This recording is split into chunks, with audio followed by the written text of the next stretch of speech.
Hello students, welcome to guidance গুরু চ্যানেলে তোমাদের সকলকে স্বাগত। আশা করি তোমরা প্রত্যেকেই ভালো আছো এবং প্রত্যেকেই সুস্থ রয়েছো। এসএসসি জিডির জন্য যে জিকে ক্লাস আমি শুরু করেছিলাম সেই ক্লাসের আজ হচ্ছে আমাদের 14 নম্বর ক্লাস। এর আগে আমরা 13টা ক্লাস করেছি, প্রত্যেকটাই প্লেলিস্টে এড করা আছে। প্রত্যেকটা ক্লাস তোমরা প্লেলিস্টে পেয়ে যাবে, দেখে নাও সেখান থেকে যদি না দেখে থাকো। আজ আমরা করব ফেব্রুয়ারি 2024 সালের 23শে ফেব্রুয়ারি পরীক্ষা হয়েছিল, তার সেকেন্ড শিফটের 20টা প্রশ্ন আলোচনা করব। তো সঙ্গে থাকো, লাস্ট পর্যন্ত দেখতে থাকো। প্রত্যেকটা প্রশ্ন তোমাদের পরীক্ষার জন্য ইম্পর্টেন্ট। এটা 14 হবে, এটা আজকের ক্লাসটা হচ্ছে 14 নম্বর ক্লাস, ঠিক আছে।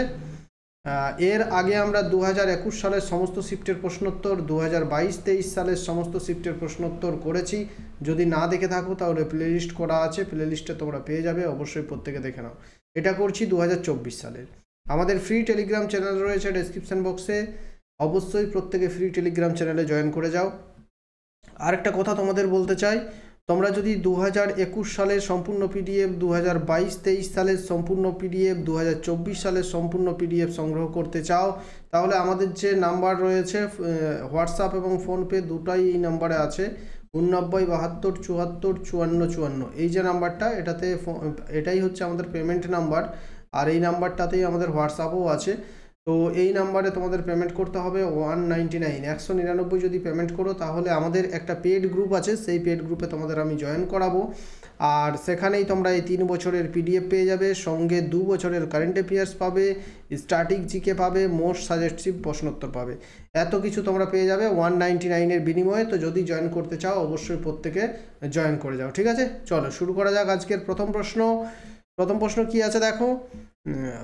দ্বিতীয় অ্যাংলো বার্মি যুদ্ধ কোন সালে সংঘটিত হয়েছিল? অ্যাংলো বার্মি যুদ্ধ মানে কি? Anglo Burmese war. Second Anglo Burmese war কত সালে সংঘটিত হয়েছিল? কি হবে কারেক্ট আনসার? দেখো, অ্যাংলো বার্মা যে যুদ্ধ, সেটা বার্মাতে একটা শাসক ছিল, সেই একটা বংশ ছিল, সেই বংশের বিরুদ্ধে ইংরেজদের পরপর 3বার যুদ্ধ হয়েছিল। মানে দক্ষিণ পূর্ব এশিয়াতে ইংরেজদের সাম্রাজ্য বিস্তার করার জন্য এই যুদ্ধটা ইংরেজরা করেছিল, ঠিক আছে। আর ইংরেজরাই জয়লাভ করেছে শেষ পর্যন্ত। তো ফার্স্ট অ্যাংলো যুদ্ধ যদি বলা হয় অ্যাংলো বার্মিজ যুদ্ধ, তাহলে 1824 থেকে 1826 সালের মধ্যে প্রথম যুদ্ধটা হয়েছিল। দ্বিতীয়টা যদি বলা হয় তাহলে 1852 থেকে 1853 সাল, এই সময়টাতে দ্বিতীয় হচ্ছে। তৃতীয়টা যদি বলা হয় তাহলে 1885 সালে তৃতীয় যুদ্ধটা হয়েছিল। এই 3টে যুদ্ধ হলো। তাহলে এখানে কি বলেছে? দ্বিতীয় অ্যাংলো বার্মি যুদ্ধ কত সাল? এই 52 সালটা হবে। 1852 থেকে 1853 সাল, এই সময়কালে তৃতীয় অ্যাংলো বার্মি যুদ্ধ হচ্ছে। আর যদি অনেক সময় প্রশ্ন থাকে যে কোন বংশের সঙ্গে এই যুদ্ধটা হয়েছিল, তো একটা বংশ ছিল, লিখে রাখো প্রত্যেককে, কোন বাউং ডাইনেস্টি, কোন বাউং ডাইনেস্টি বা কোন বাউং বংশ, ঠিক আছে। আমরা ডিটেলসে আলোচনা করব আজকের ক্লাসে, তো মন দিয়ে দেখবে, স্কিপ করো না কেউ, ঠিক আছে। ক্লাস ভালো লাগলে অবশ্যই প্রত্যেকে লাইক করো, তোমার বন্ধুদের সাথে যত বেশি পারো প্লিজ শেয়ার করো, নতুন হলে সাবস্ক্রাইব করে নাও। 2 নম্বর, মৌর্য বংশের শেষ শাসক কে ছিলেন? তো দেখো, প্রথম প্রশ্নটাও ইতিহাস থেকে পেলাম, সেকেন্ড প্রশ্নটাও আমরা হিস্ট্রি থেকে পাচ্ছি। আজকেও প্রত্যেক দিনের মতোই আমরা হিসেব করব কোন সাবজেক্ট থেকে কতগুলো প্রশ্ন আসছে। তো মৌর্য বংশের শেষ শাসক, চলো মৌর্য বংশটা প্রথম থেকেই আমরা আলোচনাটা শুরু করি। মৌর্য বংশ 322 খ্রিস্টপূর্বাব্দে মৌর্য বংশ প্রতিষ্ঠা করেছিলেন চন্দ্রগুপ্ত মৌর্য। কে প্রতিষ্ঠা করেছিলেন? চন্দ্রগুপ্ত মৌর্য। সেই চন্দ্রগুপ্ত মৌর্যের পুত্র হচ্ছে বিন্দুসার, তার পুত্র হচ্ছে বিন্দুসার, তার পুত্র হচ্ছে অশোক। মৌর্য বংশের এই 3জন অতি গুরুত্বপূর্ণ শাসক ছিলেন, ঠিক আছে। তারপর যে শাসকগুলো ছিল সেই সব শাসকগুলো বিশেষ পরিচিত নন, এবং একেবারে লাস্টে আসছে বৃহদ্রথ। তাহলে মৌর্য বংশের শেষ শাসক কে হবে? বৃহদ্রথ। তাহলে প্রতিষ্ঠা করেছে কে? চন্দ্রগুপ্ত মৌর্য। শেষ শাসক বৃহদ্রথ, এবং শ্রেষ্ঠ সম্রাট হচ্ছেন অশোকের পিতার নাম হচ্ছে বিন্দুসার। এইগুলো জেনে রাখো। আর মৌর্য বংশের রাজধানী ছিল পাটলিপুত্র। আর তাদের মধ্যে মৌর্য বংশের ধর্ম ছিল হিন্দু ধর্ম, জৈন ধর্ম, বৌদ্ধ ধর্ম, এইসব সেখানকার ধর্ম ছিল। আর আমরা মৌর্য বংশের ইতিহাস কোথা থেকে জানতে পারি? কৌটিল্যের অর্থশাস্ত্র, কৌটিল্য বা বিষ্ণুগুপ্তের অর্থশাস্ত্র থেকে এটা আমরা জানতে পারি, ঠিক আছে। নেক্সট দেখব 3 নম্বর প্রশ্ন, স্বাধীনতার সময় ভারতের কত শতাংশ মানুষ কৃষিকাজের উপর নির্ভরশীল ছিলেন? যখন আমাদের ভারত স্বাধীন হচ্ছে 1947 সাল, সেই সময় কত শতাংশ মানুষ কৃষিকাজের উপর নির্ভরশীল? তো ম্যাক্সিমাম, বেশিরভাগ মানুষটাই কৃষিকাজের উপর নির্ভরশীল। কারেক্ট আনসার হয়ে যাবে 75%। এখান থেকে আরেকটা প্রশ্ন আসে যে স্বাধীনতা, ভারত যখন 1947 সালে স্বাধীন হচ্ছে তখন ভারতে সাক্ষরতার হার কত ছিল? তখন ভারতে সাক্ষরতার হার ছিল 72%। আর সেটাই 2011 সালের জনগণনা অনুযায়ী ভারতের সাক্ষরতার হার হচ্ছে 74.04%। তাহলে স্বাধীনতার পর 2011 পর্যন্ত ভারতের সাক্ষরতা 6 গুণ বৃদ্ধি পেয়েছে। এটাও প্রশ্ন আসে যে সেই সময় থেকে মানে 2011 সাল পর্যন্ত কত গুণ বৃদ্ধি পেয়েছে? তাহলে 6 গুণ বৃদ্ধি পেয়েছে। 4 নম্বর, কোন ভারতীয় নৃত্যশিল্পী স্ট্রিং পুতুলের জন্য 2018 সালে সঙ্গীত নাটক একাডেমি পুরস্কার জিতেছিলেন? তো এই প্রশ্নটা ইম্পর্টেন্ট নয় তোমাদের জন্য, আর সেরম ইম্পর্টেন্ট নয়, উত্তরটা শুধু জেনে রাখো তোমরা। কারেক্ট আনসার হবে অনুপমা হাসকেরে। অনুপমা হাসকেরে সঙ্গীত নাটক একাডেমি পুরস্কার পেয়েছিলেন স্ট্রিং পুতুল ডান্সের জন্য 2018 সালে। উত্তরটা জেনে রাখো, যদি আসে তাহলে করতে পারবে। 5 নম্বর দেখব, বড় প্রশ্ন রয়েছে, একটু মন দিয়ে পড়তে হবে, না হলে কিন্তু বুঝতে পারবে না। এই প্রশ্নগুলো পরীক্ষার হলে যখনই পড়বে একবারই পড়বে, আর চেষ্টা করবে একবারই উত্তরটা বোঝার। কারণ তুমি অন্যমনস্ক হয়ে যদি প্রশ্নটা পড়ো তাহলে একবার, দুবার, তিনবার করে পড়তে হবে, তাহলে উত্তর বুঝতে পারবে। আর মানে গভীর মনোযোগ দিয়ে এইসব প্রশ্নগুলো পড়তে হবে। দেখো, ডিজিটাল ব্যক্তিত্ব ডেটা সুরক্ষা বিল 2023 সম্পর্কে নিচের কোন বিবৃতিটি সঠিক? ডিজিটাল সুরক্ষা বা ডেটা সুরক্ষা বিল সম্পর্কে নিজের কোন তথ্যটা ঠিক সেটা আমাদের বলতে হবে। বিলটি ভারতের মধ্যে ডিজিটাল ব্যক্তিগত ডেটা প্রক্রিয়াকরণের ক্ষেত্রে প্রযোজ্য হবে, যেখানে এই জাতীয় ডেটা অনলাইন সংগ্রহ করা হয় বা অফলাইন সংগ্রহ করা হয় এবং ডিজিটালাইজ করা হয়। এটি ভারতের বাইরে এই ধরনের প্রক্রিয়াকরণের ক্ষেত্রেও প্রযোজ্য হবে যদি এটি ভারতের পণ্য বা পরিষেবা প্রদানের জন্য হয়। এটা তোমাদের ইম্পর্টেন্ট নয়, এই প্রশ্নটা স্কিপ করবে। দুটোই কারেক্ট আছে এখানে। এটা তখনকার পুরনো কারেন্ট অ্যাফেয়ার্স, এটা স্কিপ করে দেবে। চলো, আমি ভুলে গেলাম দেখতে, এটা কারেন্ট অ্যাফেয়ার্স থেকে একটা প্রশ্ন হলো। চলো, হিসেব করতেই ভুলে গেলাম কতগুলো প্রশ্ন হচ্ছে। এটা আমি স্ট্যাটিক জিকে থেকে প্রশ্নটা দিচ্ছি। স্ট্যাটিক থেকে একটা, ইতিহাস থেকে দুটো পেলাম, স্ট্যাটিক থেকে একটা। এটা হচ্ছে স্ট্যাটিক থেকে 2 নম্বর প্রশ্ন। এটা হচ্ছে কারেন্ট অ্যাফেয়ার্স থেকে 1 নম্বর প্রশ্ন। ঠিক আছে, নেক্সট প্রশ্ন দেখো, 2023-24 সালের বাজেটে ভারত সরকার কতটি অগ্রাধিকার গ্রহণ করেছে? 2023-24 সালের যে বাজেট, এটাও কারেন্ট অ্যাফেয়ার্সের মধ্যেই ফেলতে হবে। 2023-24 সালের বাজেটে ভারত সরকার কতটি অগ্রাধিকার গ্রহণ করেছিল? তো অগ্রাধিকার 7টি বিষয়কে অগ্রাধিকার গ্রহণ করেছিল। এটা পুরনো কারেন্ট অ্যাফেয়ার্স, এটা তোমাদের আর দরকার নেই। 2024 সালের মানে বাজেটের আমি ভিডিও করেছি। 2024 সালের বাজেটটা, বাজেট 2024, তারপর লিখবে গাইডেন্স গুরু, লিখে সার্চ করবে, আমাদের ভিডিওটা পেয়ে যাবে। যদি বাজেট সম্পর্কে ভিডিও দেখতে হয় তাহলে সেটা দেখে নিও 2024 সালের, এই 23-এরটা তোমাদের দরকার নেই। 7 নম্বর হচ্ছে, কোন বছর থেকে দ্রুত অর্থনৈতিক প্রবৃদ্ধি ভারতের চরম দারিদ্র্যের তীব্র হ্রাস ঘটায়? এটা ইকোনমিক্স থেকে প্রশ্ন, 1 নম্বর প্রশ্ন পেলাম ইকোনমিক্স থেকে। বলছে কোন বছর থেকে দ্রুত অর্থনৈতিক প্রবৃদ্ধি ভারতের চরম দারিদ্র্যের তীব্র হ্রাস ঘটায়, মানে কোন বছর থেকে ভারত দ্রুত অর্থনৈতিক বৃদ্ধি ঘটছে, ফলে ভারতের মধ্যে যে চরম দারিদ্রতা ছিল সেই চরম দারিদ্রতাকে হ্রাস ঘটাচ্ছে। কারেক্ট আনসার হবে, সালটা হচ্ছে 1991। 1991 সাল থেকে ভারতের একটু গ্রোথটা বেড়েছে। ঠিক আছে, এখন একটা এখান থেকে প্রশ্ন থাকে যে, একটা প্রশ্ন কীরকম থাকে দেখে নাও। প্রশ্ন থাকে যে বিশ্বের উন্নয়নশীল দেশগুলোর মধ্যে ভারত সবচেয়ে ফাস্ট গ্রোয়িং ইকোনমিক, সবচেয়ে দ্রুত বৃদ্ধিশীল ইকোনমিক, এটা কত সালে ভারত প্রতিষ্ঠা করেছিল? তো 2008 সালে ভারত প্রথম প্রতিষ্ঠা করে যে উন্নয়নশীল দেশগুলির মধ্যে ভারত সবচেয়ে ফাস্টেস্ট গ্রোয়িং ইকোনমি। ঠিক আছে, তাহলে এটা ইকোনমিক্স থেকে প্রশ্ন পেলাম। 8 নম্বর হচ্ছে, ভারতীয় খেলোয়াড় শেফালি বর্মা কোন খেলার সঙ্গে যুক্ত? স্পোর্টস থেকে বলতে পারো বা স্ট্যাটিক থেকে বলতে পারো। স্ট্যাটিক থেকে এটা 3 নম্বর প্রশ্ন। ঠিক আছে, স্ট্যাটিক থেকে 3 নম্বর প্রশ্ন। ভারতীয় খেলোয়াড় শেফালি বর্মা কোন খেলার সঙ্গে যুক্ত? কারেক্ট আনসার কি হবে? তিনি একজন ভারতীয় ক্রিকেট প্লেয়ার। শেফালি বর্মা একজন ভারতীয় ক্রিকেট প্লেয়ার। কয়েকজন প্লেয়ারের তোমাদের নাম জেনে রাখো, যেমন হচ্ছে স্মৃতি মান্ধানা, স্মৃতি নামটা লিখলাম শুধু, স্মৃতি মান্ধানা। তারপর হচ্ছে শেফালি বর্মা, তারপর হচ্ছে মিথালি রাজ, নামগুলো লিখে রাখো, না হলে একবার শুনলেও মনে থাকবে, মিথালি রাজ। তারপর যেমন আছে ঝুলন গোস্বামী, এগুলো হচ্ছে মহিলা ক্রিকেটার ভারতে, ঝুলন গোস্বামী, রেণুকা ঠাকুর, এই কয়েকটা নাম মনে রাখো, এই কয়েকটার মধ্যে পরীক্ষায় আসবে। তারপর হচ্ছে রিচা ঘোষ, এই কয়েকটার মধ্যে আশা করি পরীক্ষায় তোমাদের চলে আসবে। তারপর হচ্ছে ইয়াস্তিকা ভাটিয়া, আমানজত কৌর, ইয়াস্তিকা ভাটিয়া, ঠিক আছে, এই নামগুলো মনে রাখো, এগুলো ইম্পর্টেন্ট। দীপ্তি শর্মাটাও মনে রাখবে, দীপ্তি শর্মার নামটাও ইম্পর্টেন্ট, কোন খেলার সঙ্গে যুক্ত পরীক্ষায় থাকতেই পারে। আরেকটা নাম মিস করলাম, যেটা হচ্ছে সবচেয়ে গুরুত্বপূর্ণ, হরমনপ্রীত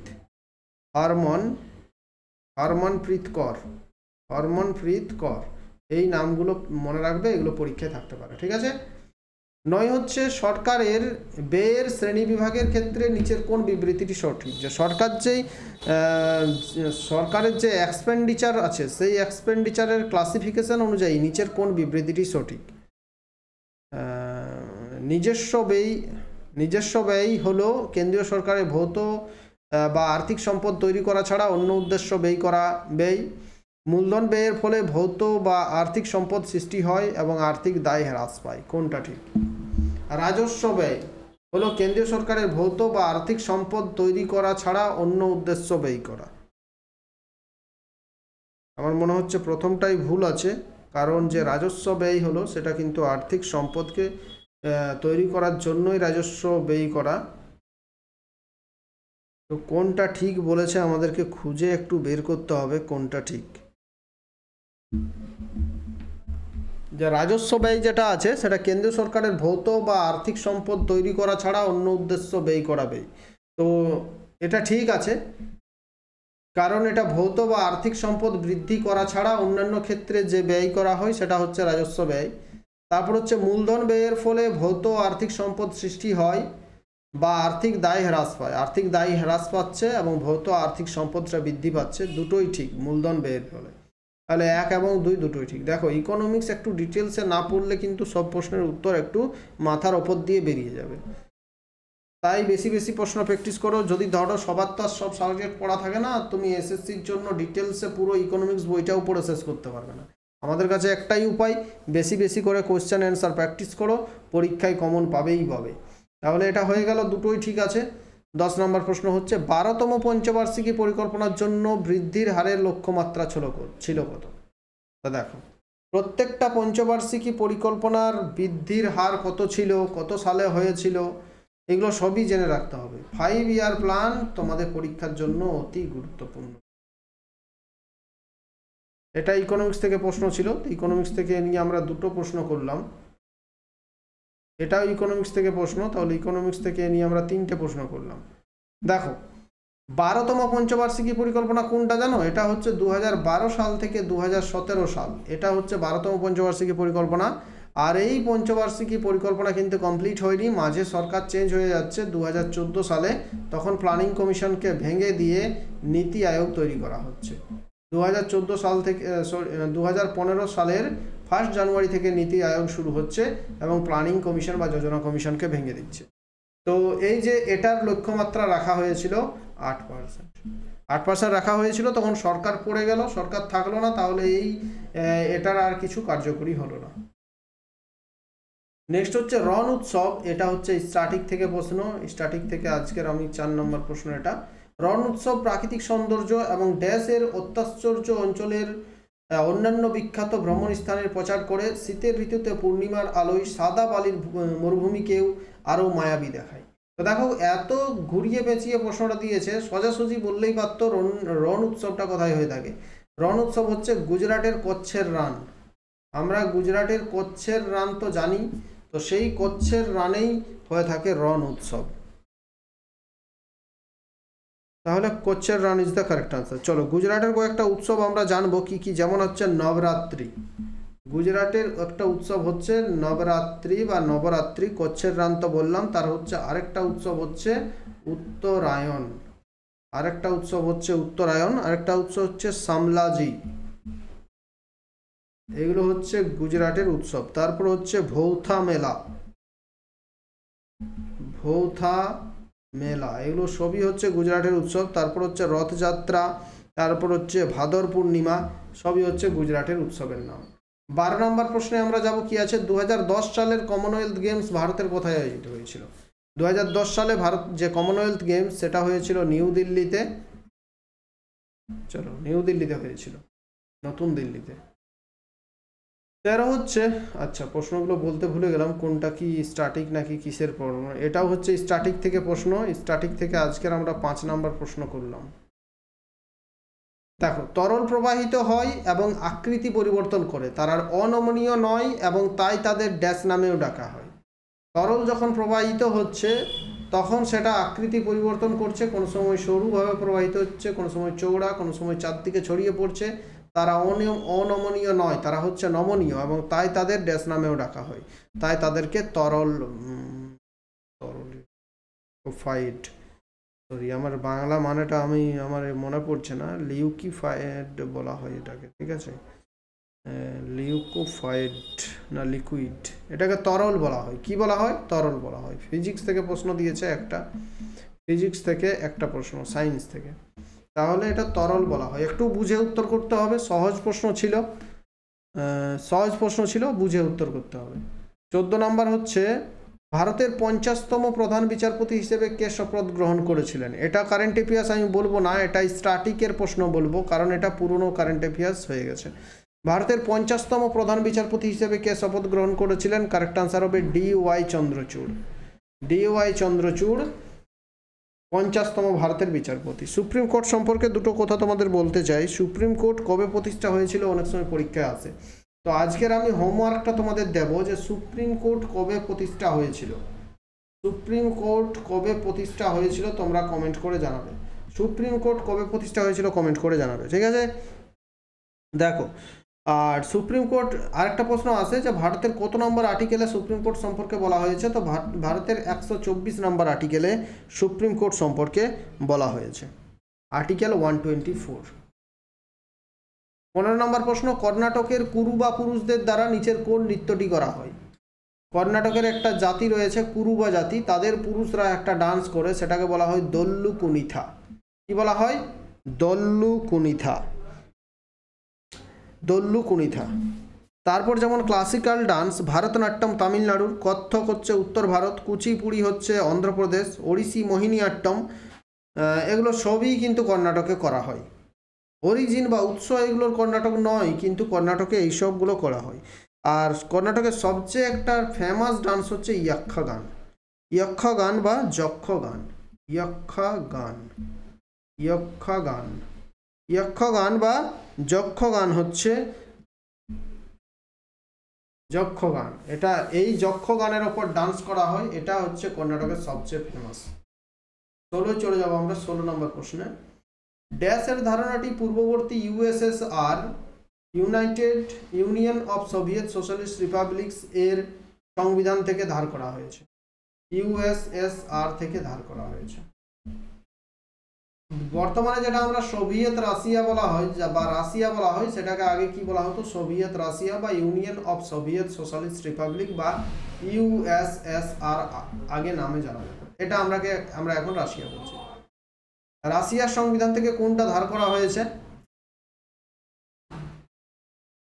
মৌলিক কর্তব্য বা ফান্ডামেন্টাল ডিউটিজ, মৌলিক কর্তব্য রাশিয়ার সংবিধান থেকে নেওয়া হয়েছে। এখানে একটা প্রশ্ন জেনে রাখো যে এই যে মৌলিক অধিকার এবং প্রস্তাবনা, প্রিমবেল এবং ফান্ডামেন্টাল রাইটস, এই দুটো নেওয়া হয়েছে কোথা থেকে? এই দুটো নেওয়া হয়েছে USA বা মার্কিন যুক্তরাষ্ট্র বা ইউনাইটেড স্টেট এর সংবিধান থেকে এই দুটো নেওয়া হয়েছে, ঠিক আছে? চলো, আচ্ছা আমি প্রত্যেক দিনই তোমাদের জিজ্ঞেস করছি যে মৌলিক অধিকার কত নম্বর ধারাতে আছে। আজ তোমাদের আমি কমেন্ট করার জন্য বলছি, প্রত্যেক দিনই ডিটেলসে আমি বলে থাকি মৌলিক অধিকার কত নম্বর অনুচ্ছেদে আছে। তো তোমরা আজ কমেন্ট বক্সে কমেন্ট করবে প্লিজ, যারা দেখছো অবশ্যই কমেন্ট করো, কমেন্ট না করে স্কিপ করো না কেউ। 17 নিম্নের কে একজন বিখ্যাত তবলাবাদক? কারেক্ট আনসার কি হবে? আল্লাহ রাখা খান বা আল্লাহ রাখা হচ্ছেন পৃথিবীর একজন বিখ্যাত তবলাবাদক। 8 নাম্বার হচ্ছে দেখো, সুলতান জহর কাপ 2023 সালে কোন দেশ আয়োজন করেছিল? সুলতান জহর কাপ 2023 সালে আয়োজন করেছিল মালয়েশিয়া।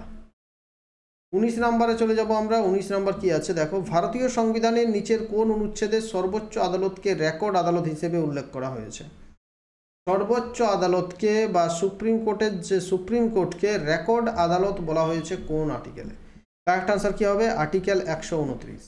আর্টিকেল 129-এ ভারতের সুপ্রিম কোর্টকে রেকর্ড আদালত বলা হয়েছে। ঠিক আছে, তো চলো, আমি ভুলে গেলাম যে কোনটা কি প্রশ্ন। স্ট্যাটিক থেকে এইটা দেখেছিলাম, কর্ণাটকের কুরুবা, এটাও হচ্ছে স্ট্যাটিক থেকে 7 নাম্বার প্রশ্ন। আজকের স্ট্যাটিক থেকে 7 নাম্বার প্রশ্ন। এটা হচ্ছে পলিটি থেকে 1 নাম্বার প্রশ্ন। এটাও হচ্ছে স্ট্যাটিক থেকে আজকের 8 নাম্বার প্রশ্ন। এটা হচ্ছে স্ট্যাটিক থেকে আজকের 9 নাম্বার প্রশ্ন। এটা হচ্ছে পলিটি থেকে আজকের 2 নাম্বার প্রশ্ন। নেক্সট দেখো, স্ট্যাটিক থেকে এটা 10 নাম্বার প্রশ্ন। 2011 সালের জনগণনা অনুযায়ী নিম্নের কোন রাজ্যের জনসংখ্যা সর্বাধিক হার বৃদ্ধি পেয়েছে?